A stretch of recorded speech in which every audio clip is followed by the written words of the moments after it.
20 दिसंबर 1927 का समय और कांड को आप जाने ही होंगे, लेकिन नहीं जानते हैं तो बता देता हूं। यह कांड चौरी चौरा कांड, काकोरी कांड और तमाम देश के लिए जान देने वाला एक ऐसे शहीद की बात कर रहा हूं।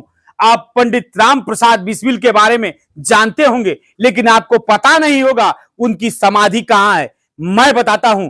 देवरिया जनपद के बरहज बाबा राघव दास के प्रांगण में आप वो ये जगह है जहां उनकी समाधि, उनके अंतिम संस्कार करने के बाद उनकी समाधि लगाई गई, जहां उनकी एक प्रतिमा लगाई गई, जहां इसको मनाया जाता है। यहां बड़े बड़े नेता और तमाम देश के लिए समर्पित युवा वहां पहुंचते हैं और पंडित राम प्रसाद बिस्मिल की यादों में अपनी श्रद्धांजलि देते हैं।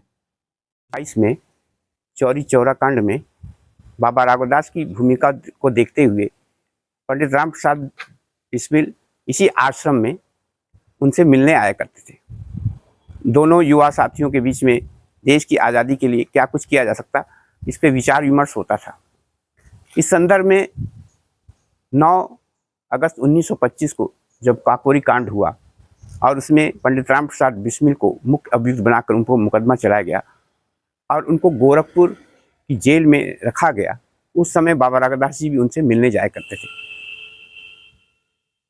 2 दिन पहले जब बाबा राघवदास उनसे मिलने गए तो उन्होंने कहा कि मैं तुम्हारे लिए क्या कर सकता हूँ, अब तो तुम छोटी सी अवस्था में अपने जीवन को देश के लिए समर्पित कर रहे हो।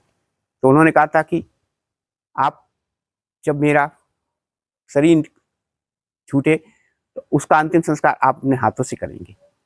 बाबा राघवदास ने उनकी इच्छा का सम्मान करते हुए गोरखपुर में राप्ती के तट पर जब उनका अंतिम संस्कार किया तो उनके अवशेष को एक अच्छे से घड़े में रख के 20 दिसंबर 1927 को परमहंस आश्रम बरहज की इस पावन भूमि पर लाके स्थापित किया।